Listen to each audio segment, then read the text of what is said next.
Sabi, may interview lang ako, pantay lang. Hello, Magandang umaga po, Ted at Didi Chacha. Opo. Muli salamat po sa inyong pag-ibita niyo po. At salamat sa panahon, Direktor. Ito ho muna, no? First reaction na ito raw po ang set-up daw po itong ginawa dito kila Mabanta.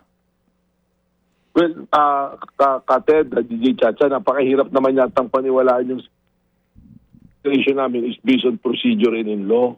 Kitang-kita naman po, may mga kasama na naman po kami mga media personalities doon, well coordinated po ito. At yung makikita niyo po naglalabasan ng mga video clips, hindi na po galing na sa NBI yun. Yung nag-meeting muna sila ron sa Peninsula, Manila Peninsula, lumipat po siya, nag-direct siya, at may mga conversation, nakikipag-usap talaga siya for the drop-off of the money po na hinihingi po niya. So hindi po ito, malino po na hindi set up, napaka-unfair naman po nito sa ating mga law enforcement na sumunod sa proseso at sumunod sa batas at sumunod po sa ebidensya para sabihin na isang setup po ito. Opo. Klaruhin ko lang po, itong pera umano na aming napapanood, ang tawag po dito, budol money. Ano ho ito? Opo. Ito hong perang ito ay pang-entrapment lamang, hindi ito totoong pera. Go ahead, Director. Tama po yan, Kated. At alam ko naman po sa malawak niyong experience sa broadcasting, sa media, alam niyo naman po allowed po yan na ginagawa po ng law enforcement. Kagaya niyan, 75 million. Ang naglalabas po ng pera for entrapment, halimbawa, buy-bust, ang enforcement agency po, kami po. Kaya po kami may confidential fund, intel fund, yan po yung ginagamit yan. At para po sa kaalaman po ng lahat, kasama na po si Atty. Rowena Guanzon na nakita ko na wala namang experience yata sa law enforcement, ay tinitirang NBI na saan daw kumuha ng 75 million, nakapris ang pera ni Speaker, ganyan po. Yun po ang tawag na doon, yun yung budol money, ano po. Sa recto po namin pinagawa yan, Kate, ginawa po sa recto. Pero may kasama pong totoong pera yan, yung, kung nakita nyo po yung video na naglilista ng serial number, yun po yung nasa ibabaw na totoong pera. Kaya po yung mga nagko-komento sa social media, na wala naman pong experience sa law enforcement, magtanong po muna tayo, baka maganda. Kayo nga po, buti alam niyo po kaagad, dahil siguro sa experience po ninyo. So nakakatakot po ngayon yung social media, hindi lang maraming nag-aabugaduhan, pati ngayon, gusto na rin po mga miyembro ng law enforcement na hindi muna po mag-aaral. Ano po? Opo. Tutulong lang ako sa paliwanag kasi nga una pa lang po nung napanood natin to, agad mo nang iisipin nga na hindi ito actual na 75 million pesos kasi saan ka kukuha ng ganong kalaking halaga at kapag yan ay naging bahagi na rin po ng ebidensya ay hahawakan po ng hukuman niya 75 million. Tama po yan. Ang ginagamit dyan ng mga law enforcers po, yung din ginagamit ng mga nanloloko, yung budol-budol gang. Parehong-pareho po yan. Yung harapan lang ang totoo na pera. Opo.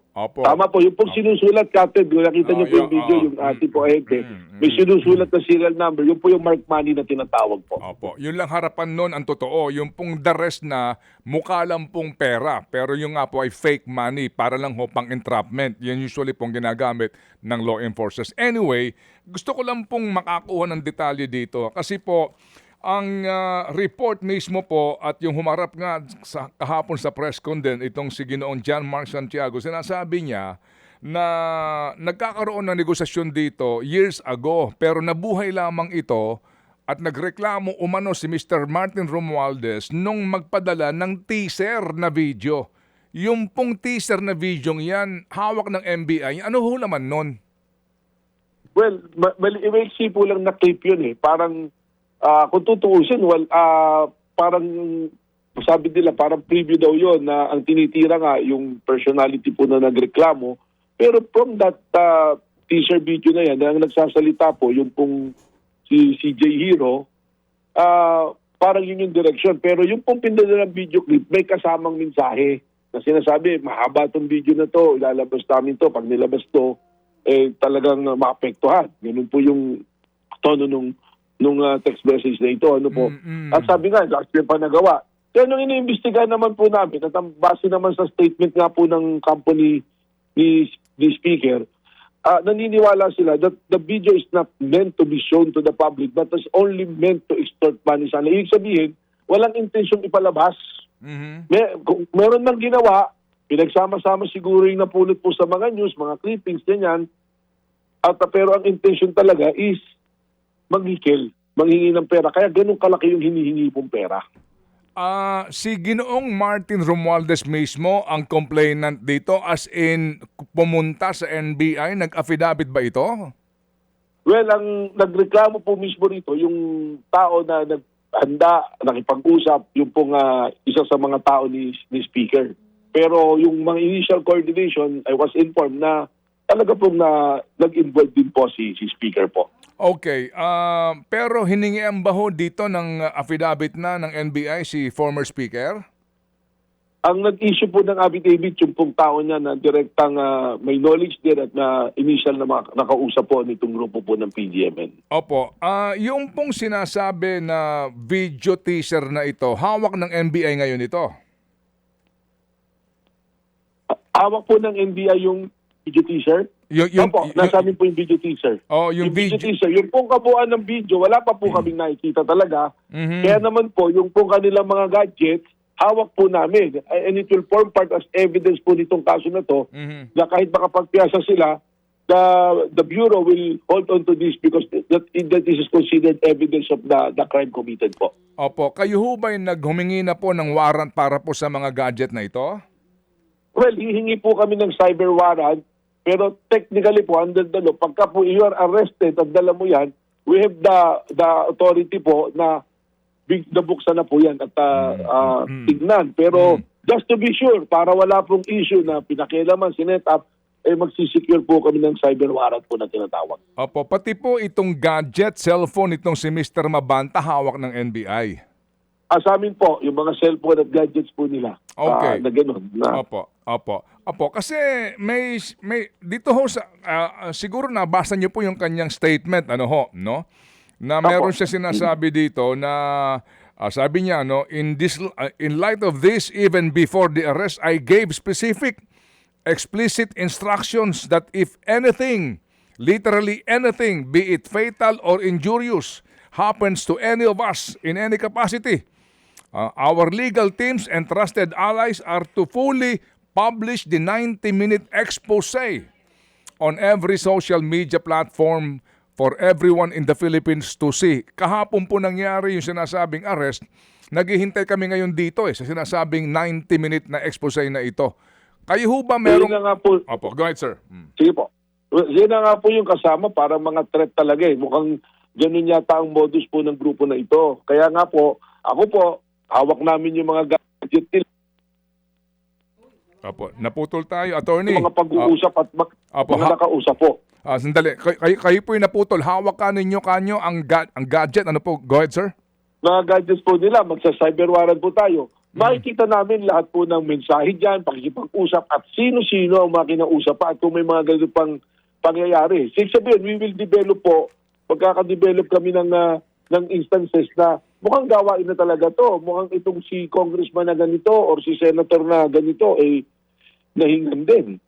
Ginamit din nung kanilang platform para manghingi ng pera. So, sabihin, it's established sa pattern. Hawak po namin yung telepono So far po, dito sa pangyayaring ito, ano ho ba ang naging arrangement dito? Sino ho ang dumirekta kay Martin Romualdez para manghingi ng pera? Kasi, mabigat ho na na personalidad ito. Dating speaker, first cousin ng presidente, congressman pa ngayon. Sino ang rumekta po dito kay Ginoong Romualdez? Base po dun sa mga nakalap naming ebidensya, ipinarating po ito through intermediaries na mga malalapit kay speaker. Kaya nga po yung nag-issue ng affidavit po rito, certain, is yung tao na nakaalam nito. Yung po yung pangyayari niya, po. Pero hindi po rekta kay Mr. Romualdez ang panghihingi ng pera? Lumalabas po dito sa hindi po directed na ganun, kundi through intermediaries. Unless meron po kaming hindi nakita na nakapag-usap sila ng diretso, and that will be the one na makikita nga natin pag nabuksan po natin yung telepono po ni Mr. Franco Mabanta. Opo. Meron bang issue dyan ng data privacy kung sakasakali po na meron kayo madiscover para maihayag nyo sa publiko o sa media? Well, pag na-subject na po ng cyber warrant yan at amin ang isinabing ebidensya yan, that will be under the instruction of the court na po. Kung alin po yung mga pwedeng ilabas at kung alin po yung hindi pwedeng ilabas. Opo. Kasi dito sa kanyang statement, may Dear Martin eh. Dear Martin. So, well anyway,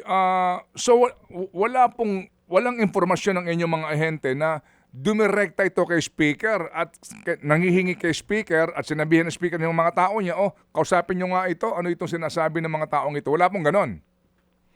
Sa ngayon po, hindi po nakalahad doon sa affidavit po na nakuha po namin. Pero that is the possibility na amin nga pong tinitingnan kasi it's an open and continuing investigation po ng NBI po. Despite na may napile na pong kaso dito sa 5 individual po na atin pong naaresto. Okay. Naisampa na po ang reklamo sa DOJ. Sa City Prosecutor po ng Pasig, Captain. Opo. Kaya nga, sa Prosecutor's Office po, na-inquest na sila, kumbaga. Tama po. Kahapon po, nag-inquest po ang City Prosecutor's Pasig. So, a resolution may be forthcoming today. Then, nandiyan na po kung ano yung bail na recommended. Pagpunta po ng korte, then they can post their bail kung ano man po yung magiging extraction po ng korte. Opo. Ilang oras na po ninyong hawak itong mga taong ito para po sa kanilang detention? Nahuli po sila mga 8 kahapon. Natapos po yung processing. Siguro mga around 10 o'clock ganyan. So, kasi po din magka-count. So, ngayon po, mahababa na rin po. Pero ang reckoning point naman po ng detention is from the time na ma-inquest, okay na po yan. Okay, so within the prescribed period pa po tayo ngayon? Opo, Hindi, ngayon po, kahit na lumagpas na doon sa time ng detention based on the crime committed, para na rin po sa kalaman ng marami.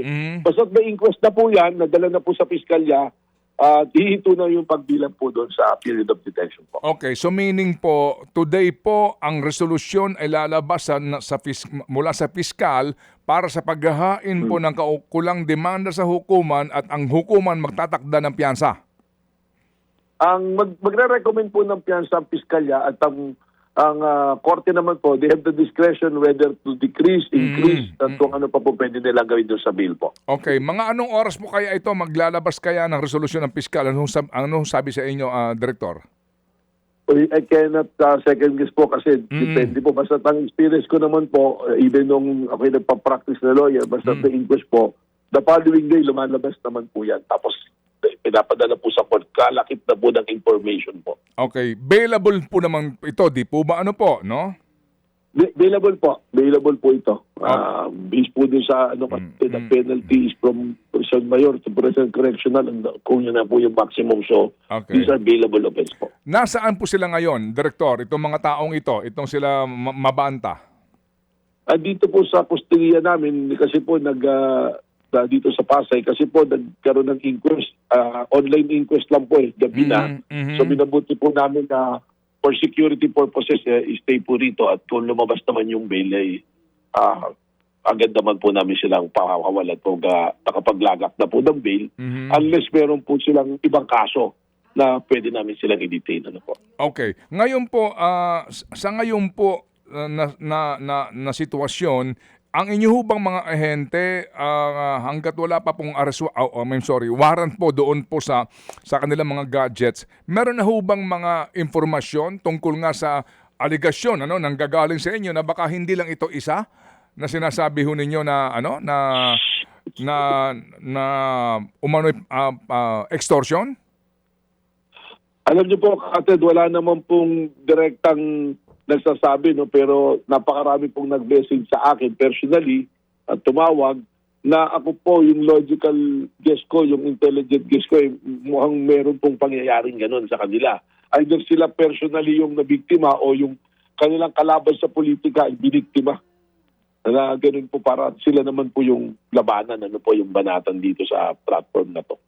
Okay, so meron ho ba ngayon kung inyong mamamarapatin, if you're at liberty to tell us, meron ho ba ngayon na mga lalantad o magsasabi sa inyo, magbibigay po ng katibayan dito sa mga gantong uri po ng bintang na pwede rin pong magamit sa mga taong ito? Well, kung meron pong yung mga nagmensahe po sa akin at darapati nila na maging mas direct at sabihin na sila'y na biktima, mas maganda po. Pero kung hindi man po, once na nabuksan po namin yung mga gadget at nakita namin yung mga komunikasyon dyan, makikita po namin. And those persons na nakausap at na may ganyan po sistema, they will be persons of interest na pwede po natin ipatawag po rito sa NBI. Kasi po, yung lalabas na conversation nila dyan will be considered evidence. At kung meron pong related crime, pwede rin po namin gamitin laban po sa kanila. Opo. Tatayo ho ba itong kasong ito kung hindi po lalantad o mag-a-affidavit yung Martin Romualdez?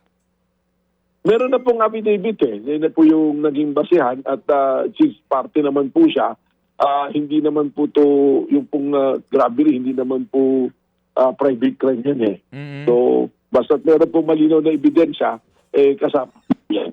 Tingin ko po, tatayo yan at katunayan, we are always guided by Memorandum Circular number 20 na inisyo po ng DOJ during the time ni Secretary Boy Rimulya, ng Ombudsman na ngayon. Yung sinusunod namin na pamantayan bago po kami mag-akyat ng kaso po sa Piskalya at sa DOJ po. Opo. Pero mismo po si Ginoong Martin Romualdez, meron ng affidavit mismo? Can you clarify, sir? Wala pa po. Wala Wala po pa. siyang binigay sa amin na affidavit. But he can be presented as witness anytime naman po. And we can issue affidavit anytime. Pero base lang po dun sa hawak na namin at isinampa namin po sa prosecutor, it is already in compliance with the Memorandum Circular number 20 of DOJ po. Opo. Inyo ho bang nakausap na mismo si former Speaker Romualdez? Ako po, personally, hindi po. Hindi po ako. Opo.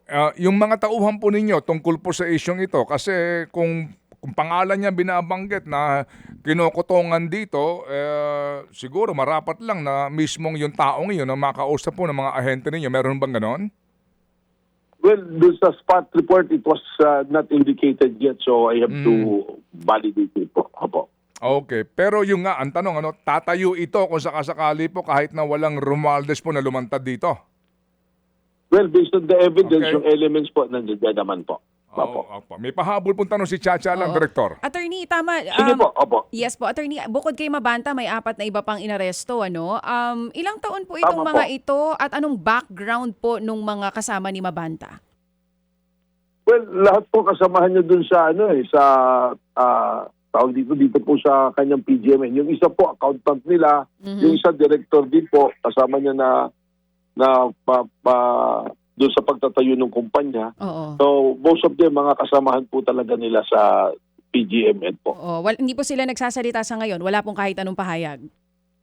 Well, nung ini-interview po kasi namin sila, ang sabi nila yung lawyer na lang nila ang mag-handle po. Oo. So, we have to respect that po. Oo, Direktor, sa ganito po, pagka may isang kumpanya, media network or anumang kumpanya yan na nai-involve sa sinasabing extortion, paano po ang panuntunan ng gobyerno doon? Ano po ba ito?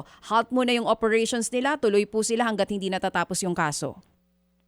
Well, ang mangyayari po kasi niyan, hindi naman tayo pwede ang nagpapasara. It will all boil down to the order of the court and the authority. So we will apply, we will seek for that. Kasi unang-una, kagaya nito, yung pong sinasabi na video, tsaka kung ano man yung mga conversation doon, dapat po yan, they were all form part as evidence na hindi pwede mo nang isa publiko. Dahil mga sub judice po yan. Pero of course, we will submit po to the discretion of the prosecutor tsaka po ng korte kung saan po ito papasok. Opo. Tsaka hindi ho natin di maiaalis yung presumption of innocence dito po. Opo, tama po. Yun, ano? I mean, hindi pa pwedeng sarhan mo ito, patigilin mo ito just Correct. because of this particular situation or incident, no? May Kasi due nga yung process. presumption Tama po, of innocence, Opo. nandiyan pa rin yan. Sa lahat yan, sa lahat, mga Oo, kapatid. oo. Ganun Correct po. Ganun Opo, yun. opo. So, walang pinag-uusapan dito na closure or suspension operasyon ng alimampung entity, no? Okay. Ngayon po, Director, ang magandang katanungan din dito, kasi ngayon, sa mga nakikinig po sa amin, lalo na yung mga fans nyo na naman, ang dami. Marami na naman po ba? Ang dami yung fans Oo, ang tanong nila dito is that anong pangyayari ito? Kailan nakatanggap nung request para yung kailan nagsimula yung usapan particular in this case nga po na entrapment doon sa pagkikita nila? Ano ba daw ang kwento na yung tip off na yon hanggang sa magkaroon na po ng delivery na sinasabing budol money? Well, Kapatid, una-una, ano po, doon sa ating mga fans, ano po, hindi ko naman po siniseryoso yung mga salita na yun. Sa atin, trabaho po tayo, nagtatrabaho tayo. Kung may nasasagusahan po tayo, natural po yan. Basta na, ang importante po, ma-roll out natin yung mandate ng NBI. No? So sa tanong po ninyo, na kailan nagsimula, it's more or less 2 weeks po na nangyari na operation base po sa report sa akin. Actually, I don't know the personalities. Ang alam ko lang, it's an operation ng isang media network na nasa social media na nanghihingi ng pera kapalit ng pananakot na may ilalabas silang publication o video nga po.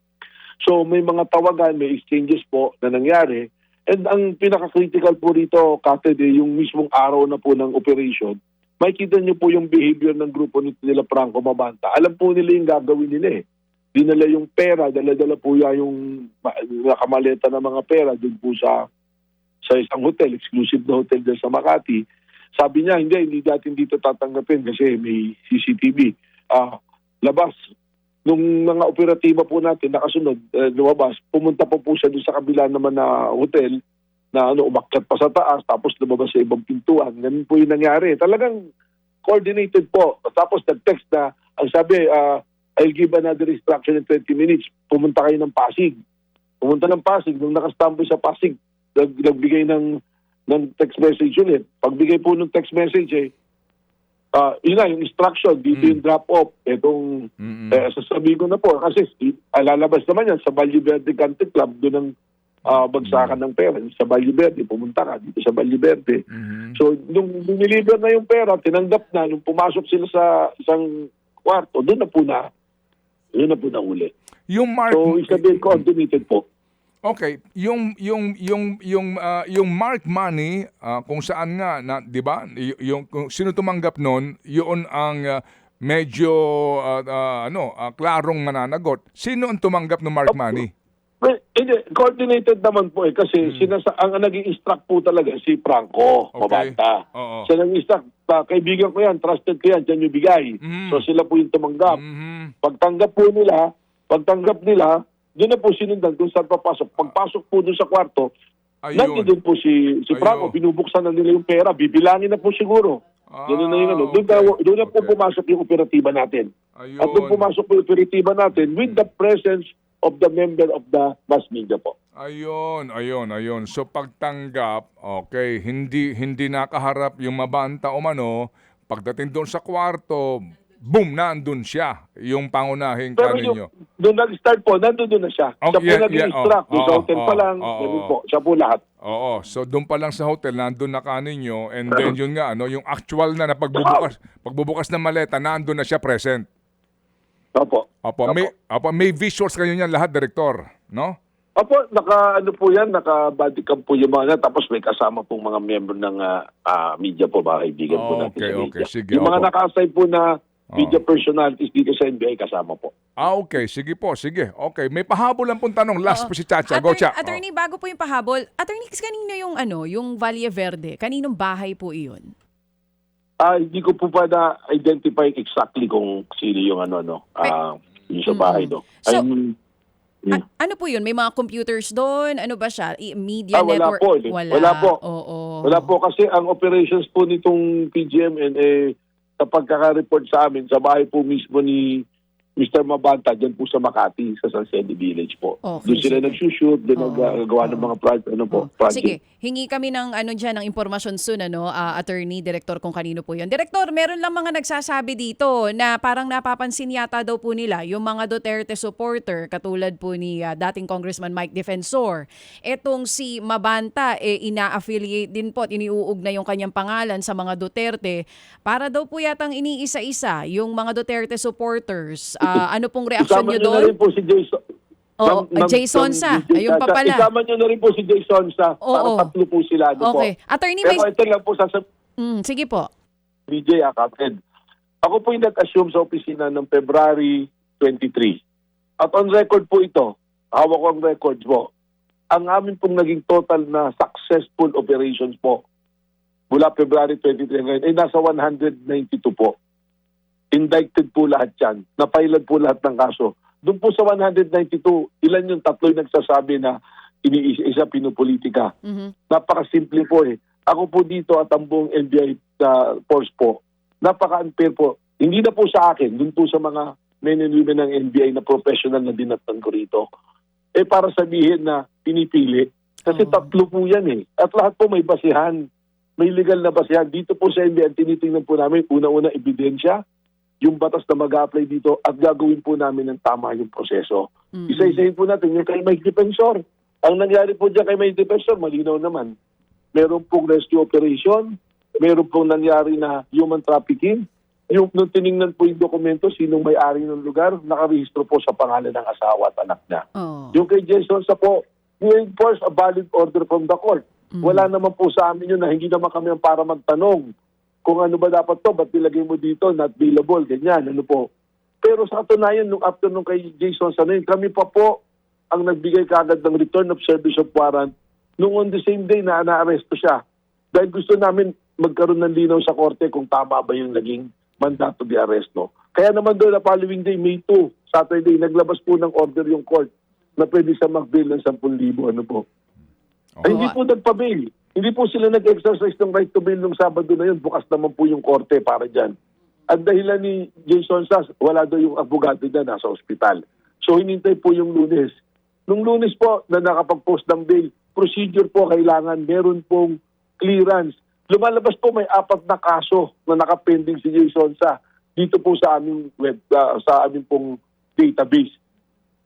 Protocol po kailangan mag-clearance. Ang ginawa po namin kahit wala pa yung clearance, pinag-undertaking namin sila. Nagpirma ng undertaking si Tony Tolentino at si Jason Solsa na after 7 days, ipipresent na yung clearance. So yun po yung nangyari din. Ngayon, ito naman po, yung kay Franco Mabanta. Nakikita nyo naman yung social media, naglalabasan mukhang lahat kaibigan niya. At ako po mismo, hindi ko nga alam yung peanut gallery na yan eh. Hindi po ako nakakapanood dyan. Opo, may sige. ebidensya rin po, may reklamo. So, 192, tatlo, mahirap naman po yata laging sasabihin pag sila na-aresto. Kasi, DDS, kasi lumalaban sa gobyerno. It will send a wrong signal sa mga criminal minds pagka ganyan po ang magiging pamantayan. Halimbawa po, group of 5, makakilalang tao, nag-decide silang magtayo ng drug ring. Mag-i-import sila ng mga drugs para i-distribute po sa bansa natin. At ang gagawin nila, aktibo sila sa social media, kinikritisa isang gobyerno, nagrarally-rally pa sila. Para pag hinuli yung drug ring nila, sasabihin, pinupolitika kami. Hindi po yata magandang pagawain yan. It will send a wrong signal po sa law enforcement. Basta kami po rito, ang tinitingnan po lagi namin, ebidensya at proseso, hindi po emosyon, hindi political belief, hindi opinion. Opo. Proseso, batas po, ebidensya, yan po yung ating titingnan. Okay, so Director, salamat din po at kayo po'y nakahanap ng panahon para po lamang magpaliwanag at masagot nga po itong mga isyong ito. And then, Director, ano man po ang development dito, muli kaming tatawag. Salamat, Director. Sige po, Ted at DJ Chacha, maraming salamat. Magandang umaga po sa inyo. Thank you. Direktor ng NBI. Mga kapatid, patuloy po kayong tumutok sa 105.9 True FM para sa totoong balita, impormasyon, music and entertainment. Mag-subscribe sa aming YouTube channel at podcast at sundan nyo kami sa Facebook, Instagram, X at TikTok sa True Network PH. Bisitahin din po ang aming official website, truefm.ph. At panoorin din kami sa True TV Signal, Channel 19. Kami po ang 105.9 True FM. Laging true sa'yo, kapatid.